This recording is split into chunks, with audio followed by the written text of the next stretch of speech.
Hi, I'm Maria from Sometimes Foodie, and today I'm here with a really different video. I've never made a video like this before, so it's kind of like a vlog kind of a thing, but not really.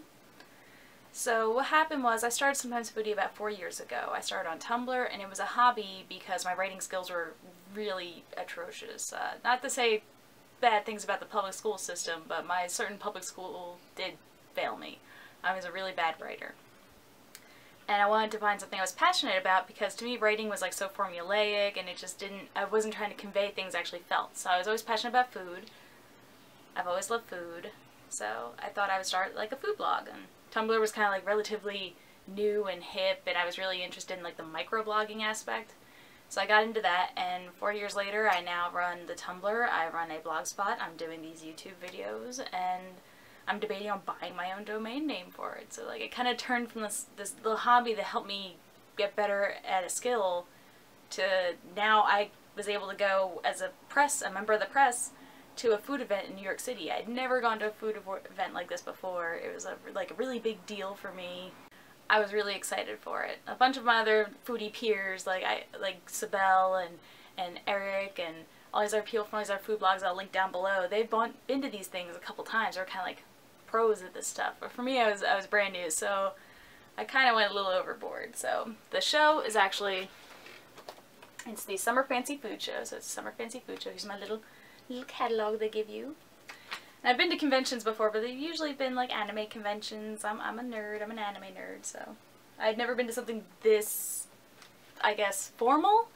This is an event where food companies show up and they have booths and they wear like suits and dresses, and ladies are wearing high heels. I don't know how they're wearing those high heels for so long throughout all like the whole convention. More power to you. I was wearing sneakers with my dress, so. But this is a huge convention. It's in New York City. So it's at the Javits Center, which is this big convention center. And apparently it was held elsewhere a couple years ago because the Javits Center was under service, but this is my first year going. So for me, everything's all bright and shiny and new, so. I contacted the show. I proved that my blog was getting however many traffic it needed to get. I run about, to be completely transparent, I don't like being like vague, but to be completely transparent, I get about 600 hits a day, which isn't that much compared to other bigger blogs, but it's way, way more than I was getting even a year ago. Even a year ago I was getting maybe 60 hits a day. Within the last year, it's really exploded, and a lot of people have been noticing me more, I guess, through the Candyology 101 podcast and a whole bunch of different things. But so it's not even doubled or tripled. It's increased several fold to get to be 500 to about 600 views a day, just in general. So that's really been great. So since I had that, I guess that's enough to make the cut, and I received a press pass to go to this event, so I didn't have to pay to attend. But they don't send anyone, they don't send, like, you don't get a free hotel room. You still have to pay for your transportation, you have to pay for your hotel room. All you do is you go in, show an ID, and you get in for free. So it's just saving you the fee, which is I think like only $35 or something. So it's not like a terribly like, oh, you got this great supreme thing, but still, like, I saved $35, that's pretty nice. So I went to this event.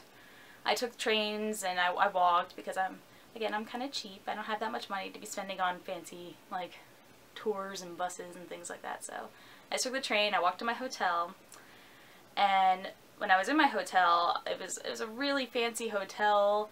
I booked it because I kind of got in at the last minute. I got my press pass like a week before the convention. I think I got the email notification about a week before. So I hurried up and I went online, I was trying to book rooms, and everywhere was packed, everywhere was packed, everywhere was packed. So then this fancy hotel had rooms available. They had fancier rooms, so I chose the least fancy of their fancy rooms, which was still like a hefty amount of money. And I stayed there, which was really nice. I posted a lot of pictures of it on Instagram. It was really like a cool kind of hipstery, swanky kind of room. It had guitars and had big painted wall arts by like local artists and things like that. It was really, really artsy and cool, which the graphic designer part of me really liked that. But my wallet was not so happy because it was expensive. And again, they don't cover those kind of things. So you just kind of go and attend the convention for free. So I had to pay for all this. So I stayed there. I went to K-Town that night to go get dinner. And then the first day of the convention, I tried to dress professionally. I had like a dress on and I had leggings because I figured it'd be air conditioned inside. I'd probably be cold. And to complete my so formal and nice looking ensemble, I wore sneakers, like big black skater Vans sneakers. I wear the boy ones because the boy ones are the only ones that come all black, like black laces, black trim, black sneaker. I just want black, so. But it came in handy. Throughout the whole convention I wore those sneakers, and I had no blisters, I had no sores, I had nothing, because I'm going to show you. Inside my little handy guide, there was 2,500 vendors here, so like there's like a list of all the people, blah, blah, blah. But so here's the maps. So the first day of the convention, I walked all of this. I don't know how well this will show up on screen, but every single aisle of this is an aisle. So it's like, aisle. And these big orange blocks are just people in that area are from that. So there's more aisles within those big blocks. So it's like all the vendors from China are in this big China block. So it's zigzag, zigzag. So the first day I was there, I walked into my first aisle and I did this whole floor. So the convention's only from, I think it was 10 a.m. to 5, I think it was. What does it say? Let me see. I think it was 10 a.m. to 5. I'm just going to say it's 10 a.m. to 5. So I spent the whole day walking that one floor because I was stopping and I was talking to all these new people. I was brand new to this whole event. I was brand new to this whole idea of getting to talk to these people and learn about their products and see people who I recognized, who I had eaten their products and liked their products, and go over there and gush. And I was distracted by all the beautiful packaging. So I probably shouldn't have just stuck to one floor for my first day, but I didn't really understand how to pace myself at that time. I didn't really know what I was doing. So I was just like, everyone wants to talk to me. That's awesome. I'm going to talk to everybody. So I talked to all these different companies. I got to try all these different products.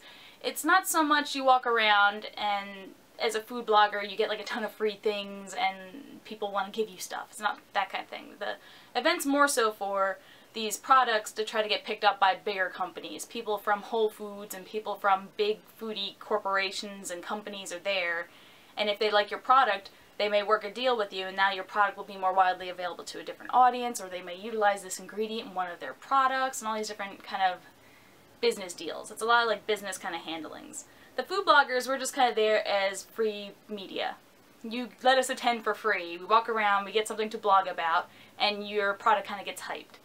They don't necessarily like love us and want to give us tons of products. Some companies, like other people, like Eric and a couple other people have been going for a long time, have more connections with these companies, like, oh, what's new? And so I'm completely new to all this, so I'm just kind of like, oh, I'm just happy to be here. I'm just happy to be here and eating your food and talking about your products. So it wasn't so much a huge networking event for me. I did have business cards, I did talk to people, but it was just kind of, I was just happy to be there and get this whole experience. So at the event you wear a badge. I have my badge somewhere else, I don't have it here, but on your badge is a barcode. So if you're talking to a table there, like a person with their company, with their product, which could be any size, it could be a huge company like Jelly Belly, or it could be a little mom and pop company, because they have to buy the tables and they have to buy the ability to vend there for the exposure. So it's not like they're there for free either. They pay for their table, they bring their product, and they hand it out to people. So it's kind of like a in the red thing, but it's more for advertising, so it's good. It's for media. So if they talk to you and they like you and they want to get your contact information, they take your badge and they stick in like a little, it looks basically like a credit card scanner. They stick it in, boop, and they get all your information that the food company that ran the whole organization has on file. So they have your address, they have your email, they have your hits and all these different things, so they can tell if you're like a blogger that's worthy of getting their product, if you really have enough exposure, things like that. So I talked to a few products and a few companies, like, we'll talk to products. I talked to a few companies about their products, and I exchanged a few phone numbers and things here and there on the first day, but at the end of the first day I was dead. My voice was almost gone because I was so busy talking to people about their stuff. The only plus side was, I mean, you're trying all these samples. A lot of them are samples you can't take home with you. They're cheeses, they're meats, they're like sauces on top of like whatever they're serving it with. It could be like a tater tot and they have like a sauce there and you gotta try their sauce with the tater tot. So at the end of the show around 5, I was just dead tired, but I wasn't hungry at all because I mean I'd been eating practically all day. So I walked back from the convention center and I went to Pride, which I post a lot of pictures on Instagram and Tumblr about Pride and attending the Pride, because I just happened to be there right in the middle of the New York Pride Parade, so I got to go there and that was really fun and cool. And my bag was so heavy for my first day of samples, it was so heavy I actually had a bruise for my strap. They have thin bags. When they give you a bag at the convention, it's small. You get like a little plastic bag. But the vendors have bags with their own like products and logos and things printed on it, so they kind of want you to carry their bag, so they provide a bigger bag. So my first day, this is everything I got from all weekend, but this is the tea bag that I got from this lovely tea company. I was there and I got to try a bunch of their teas. I have a bunch of tea samples I'm going to review, but they gave me this awesome big bag, which came in so handy, so handy. So the first day, I only had half of this bag filled, so came back to my hotel room, organized everything. I don't like my foods like intermingle, so I got Ziploc bag. I brought Ziploc bags and everything with me from home, and I separated chocolates go in this bag with the business cards, and candies that are fruity based go in this bag, because I don't like when fruity and chocolate candies intermingle for a long period of time. It all affects the taste, and I don't want their taste to be affected, so I separated out everything I could. Took my big empty bag with me for day 2. So stayed in my hotel, went to sleep, woke up, and went for day 2. So if you thought day 1, this was day 1, I walked all of this, and that took me all day. I was only able to stay for 2 days of the 3-day convention because I had to go back to work. So on day 2, this is why I shouldn't have just stuck to one floor. This is what I had to walk all of day 2. It's a 3-page map. And not only this, there's this additional hallway that goes the whole length of the bottom of this page that has all the what's new products, what's hot. They had a headshot lounge, so as a person in the industry, you could take like a headshot, and they had like a makeup artist there to make it look all pretty, but I didn't have time for that. I had to cover this whole floor. And of course, like I looked through the map and I saw which companies were going to be there that I recognized, that I knew I wanted to hit, but there's so many companies out there I don't even know about that I wanted to check out. So the day 2 map is very long, and I actually made it through the whole map. I skipped a few aisles here and there because down here at the bottom, all those orange boxes you see, all those orange boxes are just kind of blocks of things from that location. So there were things from Korea, so I hit the Korea section because I eat a lot of Korean items from H Mart. So I ate a lot of Korean products from H Mart. I ate a lot of the Asian food products, so the Asian food market has aisles that are dedicated to all these different areas of Asia. So I made sure I hit all those aisles because I know a lot of those products. And I was really happy to see some companies that I knew from items I had reviewed, and I got to see the Kasugai gummy people, who I just did the Candyology 101 podcast with Sabelle. I love Kasugai gummies. I don't understand why more people aren't eating them. They were there and I got a bunch of samples of them because they're just, I was gushing about their products. I love their product. And I also showed off my wasabi tolerance because they had wasabi at the booth, and I was on like a little piece of celery. And I was explaining to them that my wasabi tolerance is on that next tier, I'm on that next level because it doesn't burn as much. So I got to hit all those. But like I said before in a couple of my blog posts, Italy is the sponsor. So like Italy had a huge section. I am Italian, so I had to go check that out. I got a bunch of cheeses, got a bunch of like charcuterie, like little meats and things, dried meats and nice products. But there's like this almost entire aisle dedicated to tomato sauces. And I've mentioned this before, I'm kind of fail Italian that way. I'm allergic to tomatoes. I love tomatoes, I love eating them. I can only have so much and then I get sick. And so I couldn't go down that aisle because I wanted to try everything, and they do want to make you try things, like they'll come out like, oh here, try this, and I want to be like, no, and shoo it away, but I wanted to try your tomato sauces, but I couldn't. If I wanted to make it through the rest of the show and not throw up, I couldn't have them. So I skipped a lot of the Italy aisles that had tomato-based products. France was more like, a lot of these aisles have things that you can't really, they aren't really product reviews. It's a lot of cheeses and a lot of imported goods that restaurants and different like Whole Foods and like grocery store sellers are there to try to see if they want to buy and supply in their stores. So that's not really something that, as food bloggers, I can take photos of and write a review and let you guys know about it. It's really more like a bulk product that's good for restaurant use. So I kind of skipped those aisles that have those kind of products because they don't really suit my needs. So I kind of learned by day 2 to be a little bit more conservative with my eating and my time, so that way I don't waste so much time talking to all these people that really have nothing to do with my food blog. But I made it through the entire thing. There's a giant American cheese pavilion that I wandered through to get some cheese, because after a bunch of sweets and stuff like that, you kind of get tired of things. And I made it through the entire map during my 2-day stay, so I was very proud of myself. I was very proud that I did all that. And I got to meet up with Eric from Junk Food Guy, who is the Junk Food Guy, and we got to take a little selfie. Well, I guess it's not a selfie because we didn't take it ourselves, but we took a photo together, which is really cool because I got to see the person that, like, I've seen him on his blog, and I've read his posts, and I plug him on my blog, and he plugs me on his blog. So it's like, oh, it's the person, it's the face, it's the voice all together in one thing. So that was really cool. But it was a really great experience. It was really a lot of fun. I was so tired at the end of it because being the stubborn cheapskate I am, I didn't get a cab until my very last day, so I walked everything. My hotel was about 0.8 miles from the convention center, which wasn't bad at all. I like walking, so that was a fine walk, but it was very muggy, it was very humid. By the time I got to the convention center, my makeup was all like gross and runny, so I had to go and try to make myself look presentable so I don't look like a mess, to talk to all these professional people, all have their everything all done up nice, and here I am all haggard carrying a giant bag with a bruise on my shoulder. I must have looked a horrible mess, but I wouldn't change it. I had such a great time. But by the end of day 2, this bag, oh my gosh, like, I don't even know how heavy this is. This is maybe in the 25 to 30 pound range. And all of this is samples. And I'm not going to show you everything in the bag, because that would be like, I don't even know how long a video. That would be a very, very long video. So I'm just going to pull out a couple items and give you highlights. So since I do cook a lot, I cook a lot, I try to post recipes on the blog, but I don't post them as often as I want to or I should, because they're a lot of work, and I like to test my recipes several times before I post them, because I don't want someone to try them and have like a failing problem with them or have some sort of issue. So I test them several times, and I talked to a couple different vendors, and there were a lot of products there that were for cooking, and since I do cook, I was given this bottle of extra virgin olive oil. And there was a whole great story product. I'm going to do a review on this item because I do cook and I do want to post more recipes. So it's just an extra virgin olive oil. It has a great story behind it. The product itself is like really nice. It's a painted bottle. It helps with light exposure for the product. And so I got that. And that was just day 1, like aisle 2.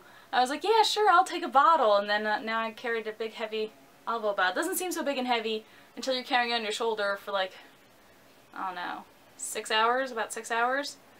And then that's how I got the bruise on this side, and I had some like broken blood capillaries on this side, because it was just, after a while, I was switching shoulders trying to make it work. But these handles are very thin, and it's made out of that kind of like woven seatbelt material, so it just dug into my shoulders, and it was just painful after a while. So I learned, heavy items, don't take them, at least not the first day, or at least go back at the end of the day or something. Don't carry them all day, because you're gonna hurt yourself. I hurt myself. I've already started separating, so I started separating out a bunch of things. So a lot of my larger lightweight products I put in a separate bag.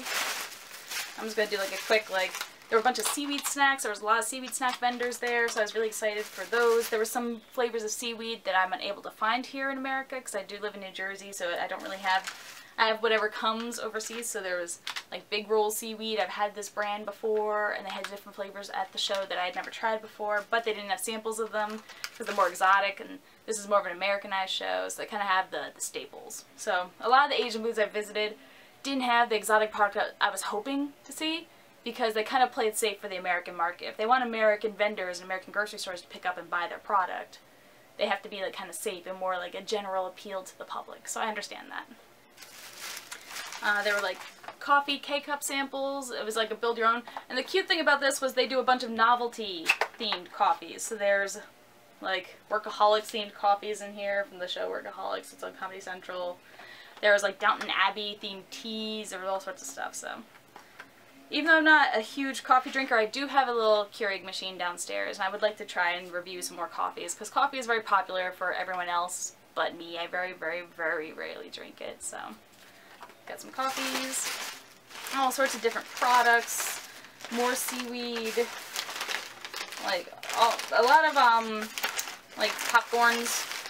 I have some zebra popcorn. So again, I'm not gonna go through everything in the bag, but there's a lot of like light pretzels, crackers, seaweed, like savory snacks. Except for the popcorn, that's covered in chocolate, so it's not really savory. Then I separated out beverages and teas. So I have a whole bunch of beverages and teas in this bag. So this is a big iced tea mix. I had some of the kosher products I kept in here to keep them away from other products. So I have some kosher products. And then I have like a morning breakfast round. So this is just kind of like miscellaneous, like dry products that I didn't want to intermingle with anything else. I got tons of chocolate. This is all chocolate in here, except for this separate bag, which is like miscellaneous candies. So all of these are my little mini chocolates to try. It's chocolate bars, chocolate covered edamame, chocolate snacks, some sort of Hawaiian host product that I'd never seen before. At least I don't think I had the product looked like it was a new packaging, but I think I might have purchased something from another vendor that they have specific packaging for Hawaii, so I don't know. I have honey. Honey was a big thing at the show, so I have a bunch of different honeys. I also have like a little soy sauce fish from one of the Asian companies who's giving away the little soy sauce fish. But I got Manuka honey. I have vintage bee flavored honey. I got to try a bunch of stuff from Savannah Bee, which had a gorgeous booth. They had a gorgeous booth. I was there for a very long time, just marveling at the beautifulness of the booth. This is more miscellaneous candies, so I have the volcano popping candy. I got Chimes, which is a product I actually bought before going to the convention because the packaging was really nice. So I got to meet them at the convention and tell them how I love their packaging and how I bought their product just because the packaging was nice. And that review will be up later. I already photographed that item before I went to New York, and now I have a few more flavors that I might add into that review. Like licorices. There was a sugar-free dentist company there who was handing out sugar-free candies that he has in, I guess, his dental offices. And he gave me a free toothbrush, so I also got a free toothbrush at the food convention. You can never have enough toothbrushes. A bunch of macarons or macaroons and stroop waffles and like kind of like cookie kind of snacks. And then it comes to everything in here else is loose. I was unable to categorize a lot of these products, so I got like bean stalks or like bean-based snacks. I told you I stopped at Kasugai, so Kasugai gave me a lot of these like kind of like mini sampler bags of their products. I've already had a bunch of these flavors, so I might be doing some of these in a giveaway because I really love this product and I want more of you out there to try this product because it's so good.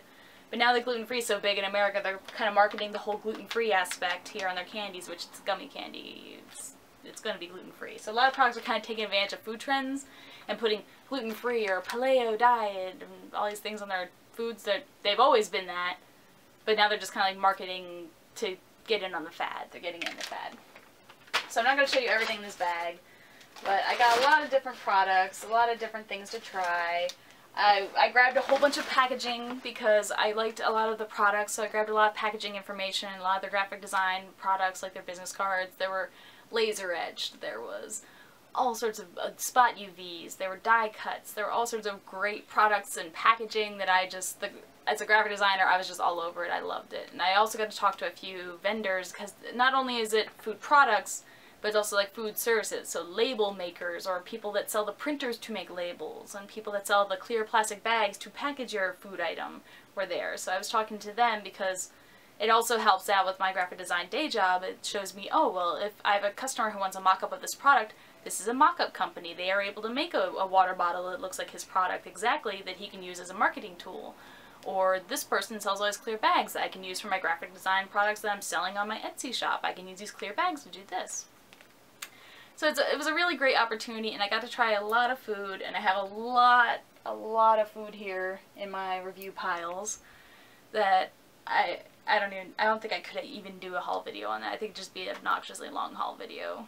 But if people want it, let me know. I'll do it, but I think it'll be obnoxious. I don't think any of you will really enjoy it all that much. It'll be kind of tedious. Like, here's chocolate. Here's another chocolate. Oh, look! More chocolate.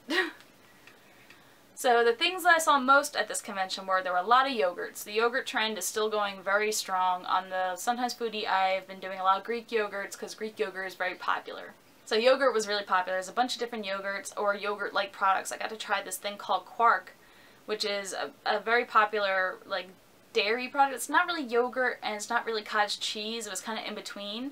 And it's very nicely flavored, and it was very kind of rich and soft. It's not very sweet, it's not very salty. It was very kind of neutral, so it's a good base for all these different products. You can make like a savory item with it. You can make a sweet item with it. And that was really interesting, but there were a lot of yogurts. Trying to think of the big yogurt brands were there. A lot of them were doing vanilla. A vanilla or a French vanilla or some sort of vanilla bean was a very popular new flavor for a lot of these yogurt companies that they're going to be rolling out very soon. And I got to try a different couple like brands version of them. And the Noosa one was also very nice. Noosa was there. I've reviewed their yogurts before, and they have a very premium product. A lot of they do some Target exclusive flavors and things like that. And I've always liked their products. It's just like it's a more premium product. It's a more expensive product. So it tastes more expensive. It's very creamy. It's very soft, and it's very, I don't even know how, it's almost like ice cream. It's very rich. And their vanilla bean was really good. It was very ice cream like. I imagine if you froze it and ate it with a spoon, it would just be phenomenal frozen yogurt. There was a bunch of savory foods. I got to get perky jerky, which is a very popular thing. It's like perky jerky. It's like a caffeinated jerky. The dude at the vendor booth had them all Velcroed to his body. So if you wanted to try perky jerky, you had to like reach on him and like take the Velcroed packets off, which I have two. He was like, take one or two. So I got 2 different flavors. I got 2 more of the exotic kind of flavors to try. The Fentimans. I have to show you these Fentimans cards. So Fentiman sodas, I reviewed a few different items, like a few different of their products. I've tried a lot of their products that I haven't reviewed. They had a booth there, and I love their packaging. It's very old-fashioned, it's very classy, it's very fun, but it's also tongue-in-cheek. So it's like Curiosity Cola and things like that. They look all cool and Victorian and vintagey, but they're also tongue-in-cheek. They have some jokes there. So they had these. They're like butt cards. I don't know if you can tell what they are, but okay. So it's a card, obviously. We have a judge here. And he has his butt cut out. So what you do is you can take your fingers and you can put it there, and it's like a butt. So you just gave him his butt, and it says, how fruity. I also got the other card, which is a lady whipping a man, a gentleman drinking Fentiman soda, and you put your fingers, he gets a butt, or you can put your hand there, like the crook of your hand, and it says, curiously stimulating. So it's just, I thought that was adorably marketed. They have some of their photos of their products on the back, so they have the Curiosity Cola, which I've had. I haven't had the Mandarin yet. I've had the ginger beer, but now they're coming out with the alcoholic ginger beer that was really good. I don't drink a lot of alcohol, but I will definitely be buying that when that hits the shelves. I'll have to go to the liquor store and pick some up and review it because it's really good. Let's see what else. Packaging-wise, there's another fun company packaging-wise. Watermelon water. It's like watermelon juice in a bottle, but the bottle itself was printed to look like a watermelon. And I really liked that design. I really liked that refreshing, kind of just pure. I like food photos. I like when products have huge food photos, so. Let's see. I'm going to try not to go through the whole bag, but there are some fun things in here. Oh, Jelly Belly. I did get to go visit the Jelly Belly booth, and they do have a pancake and syrup flavor coming out, but they only give you 1 bean. So they have like a little scoop on like a string, and it's 1 bean size. So they scoop in, and you get the 1 bean. That's it. So I tried it, and it was very maple syrupy. It tasted very breakfasty, very mapley. It was really nice. And I also got to try 1 bean of the champagne. So I got 1 bean of the champagne, which I liked a lot more than the draft, which is the beer flavored Jelly Belly. They're both beautiful and they have this iridescent, shiny sheen to them, but the champagne was way better. And I don't know. I'm just not a beer person. I have the beer review coming up soon on the blog. I purchased that again before going to the show. I bought like a little beer can's worth from Five Below. I did in a haul video a couple videos back. But I can't, I'm not a beer person. I can't do beer. But so that's kind of it for my little vlog journey thing about the Fancy Food Show. I got to go for 2 days. I was exhausted by the time I got back, but I had a really great time, and I got to meet a bunch of really passionate people about their products, and that was a lot of fun. So I'm looking forward to going again next year. I might try to vlog and stuff while I'm there. I did post some things on Instagram, like me looking tired as anything at the end of the convention day. I made some videos and stuff there, but I'd like to try to vlog a bit about it because it's really a fun and interesting event, and it's really cool, and I was really excited and passionate to go, but it's so huge, and I'm just me. I went to the convention all by myself. Like, I don't have like a team or anybody writing for my blog. Everything is me. I do everything. I do the photos, I do the reviews, I do everything. So I don't have someone to like hold the camera and take a picture of me with somebody. And selfie sticks are so obnoxious. I don't even own one of those, but like I guess I could like take pictures of myself with the vendors or vlog with that, but it just seems obnoxious. I don't know. Maybe if my blog hits it big and I have enough money to hire like help, I'll have someone help me with that stuff. But for now, it's just me, so I'm struggling to try to do as much as I can to share all these things while trying to make sure I don't die. Basically, I don't get weighed down by a giant bag of food and just pass out in the middle of New York City. But so that's, I guess I went on a little rant there, but that was it. That was my overall kind of view. I'm going to be doing some blog posts with some photos, but that was my trip to New York City for the Summer Fancy Food Show, year 1. That was my first time ever going. And I'm excited to do another video for you guys for year 2. Thanks for watching, and thanks for listening to me ramble, and I'll see you in my next video. Bye.